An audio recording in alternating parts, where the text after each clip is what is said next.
Good morning everyone, welcome to my channel. আপনারা দেখছেন S রাখিস ব্লগ। এখন থেকে আমি আমার ব্লগটা শুরু করছি, দেখতে থাকুন সারাদিন কী কাজকর্ম করি। প্রতিদিনের মতন আজকেও চলে এসেছি ফুল গাছগুলোর কাছে।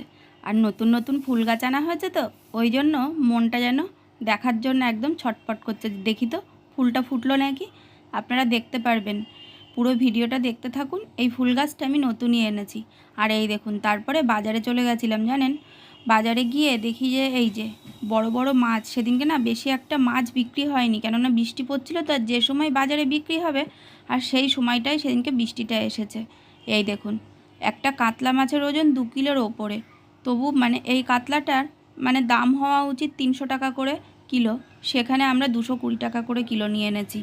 কি বলবো, এত সস্তা পেয়েছি, গোটা মাছটাই নিয়ে নিয়েছে। আর আপনারা জানেন আমি গোটা মাছই নিই, আর গোটা মাছ নিলে একটু সস্তায় তো পড়েই না।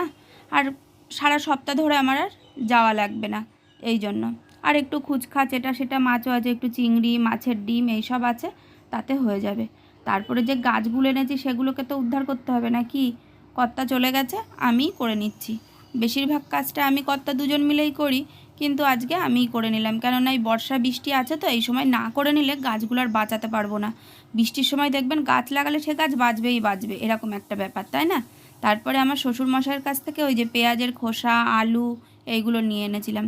কি বলেন তো, আমার শ্বশুরমশাইয়ের একটা সবজির দোকান আছে, সেই দোকান থেকেই এই জিনিসগুলো নিয়ে এনেছি। মানে একটু পচে যায় না যে আলুগুলো, সেই আলুগুলো দেখবেন একটু আলু পচে গেলে কিন্তু আর খাওয়াও যায় না আর বিক্রিও হবে না, তাই না? এই জন্য। আর পেঁয়াজের খোসা যে কত ভালো সার গাছের জন্য সেটা আপনাদের বলে বোঝাতে হবে না। আলু পচাও তাই। আলু পচাটা গন্ধ বেরোবে বলে একদম মাটির নিচে দিয়েছি। তারপরে এই যে যেটা দেখছেন আমি গুঁড়োটা ছড়াচ্ছি, এটা কি বলেন তো, ওই যে ফাঙ্গিসাইড, যাতে কোনো ফাঙ্গাস না হয় আর গাছটা যেন নষ্ট না হয়, এই জন্য ফাঙ্গিসাইড দিয়ে নিলাম। আর গাছের গোড়াটা কিন্তু একদম টাইট করে দিতে হবে, তাহলে কি বলেন তো, একদম গাছ নড়াচড়া না করলে গাছটা খুব সুন্দরভাবে বেঁচে যাবে।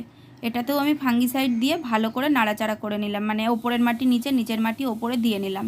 তারপরে এই যে দেখেছেন বেগুন গাছগুলো নিয়ে এনেছি ছোট ছোট। এই বেগুন গাছগুলো আমি বড় বেগুন গাছটা আগে কিনে ফেলেছিলাম, তা না হলে এই বেগুন গাছই কিনতাম। আপনারা দেখে হয়তো অবাক হচ্ছেন পাতাগুলো কেটে ফেলছি, কিন্তু কি বলেন তো, এরকমভাবে কেটে পাতা লাগালে পারে বেগুন গাছের খুব তাড়াতাড়ি বেগুন গাছগুলো বড় হয়। আর অন্য পাতায় তো ওদের মানে যে পুষ্টিটা পায় সেটার অন্য পাতার মধ্যে যায় না, মানে নষ্ট হয় না সেই পুষ্টিটা। আর নতুন পাতা গজাতে খুব তাড়াতাড়ি সাহায্য করে আর বড় হয় ভীষণ তাড়াতাড়ি। আর পুরনো যে বেগুন গাছ অন্যান্য গাছ আছে সেগুলোতেও আমি ফাঙ্গিসাইড দিয়ে নিয়েছি, কেননা এখন বর্ষাকাল তো, এই জন্যে। আর আগের কিছু আমার বীজ ছিল, আপনারা আগেও দেখেছিলেন যে আমি কুমড়োর দানা এটা সেটা লাগিয়েছি, কিন্তু সেরকম কোনো কিছুই আমি আর বাঁচাতে পারিনি, কেননা ওই যে সাবমার্সেবেল এই সেই বসছিল তো। আর জানি না কোথা থেকে কি হয়েছে, গাছগুলো সব নষ্ট হয়ে গেছে। তারপরে দেখুন স্নান করে আমি ঠাকুর দিয়ে নিয়েছি, ফুলটা তুলে এনেছি, কিন্তু ফুল তো ঠাকুরেরই জন্য, তাই না? এই জন্য কি সুন্দর লাগছে দেখুন ফুলটা, মনে হচ্ছে যেন এরকম যদি 4টে ফুল হয় সিংহাসনে আর ধরবে না, এই রকম। আর নতুন সদস্য কারা দেখেছেন? এরাই হলো আমাদের বাড়ির নতুন সদস্য। আর কি সুন্দর লাগছে না অ্যাকোরিয়ামটা, খুব সুন্দর লাগছে। আর এই যে নীল নীল মাছগুলো আর রান্নাবান্না দেখায়নি। এই যে কলমির শাক ভেজে নিয়েছিলাম, আর যে কাতলা মাছ দেখালাম সেই কাতলা মাছের ঝোল করেছিলাম আর কি, পটল দিয়ে আলু দিয়ে। তারপরে বিকেল হয়ে গেছে, খাওয়া দাওয়া করে ঘুমটুম দিয়ে যেরকম সেরকম ঘুমিয়ে উঠে এই যে বিছানার চাদরটা এখন চেঞ্জ করে নিচ্ছি। কি বলেন তো, চাদরটা বেশ কয়েকদিন হয়ে গেল, আর এখন বর্ষা বৃষ্টি তো কেমন যেন একটা সেই বালি বালি স্যাঁত স্যাঁত করে, বিচ্ছিরি লাগে, গায়ের মধ্যে কুটকুট করে জানেন। এই জন্য চাদরটা পুরো একদম ধোয়া কাচা চাদরটা চেঞ্জ করে নিলাম।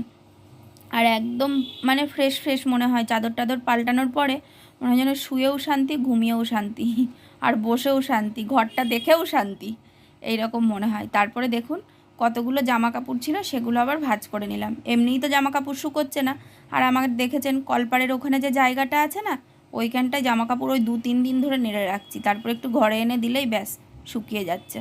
এই দেখুন রাত্রিবেলা আবার বিরিয়ানি আনা হয়েছিল, জানে কর্তা আজকে খাটাখাটনি হয়েছে আর রান্নাবান্নার কোনো বালাই থাকবে না, এই জন্য। ঠিক আছে, ভিডিওটা যদি ভালো লেগে থাকে অবশ্যই লাইক শেয়ার সাবস্ক্রাইব করবেন, পাশে থাকবেন, সুস্থ থাকবেন।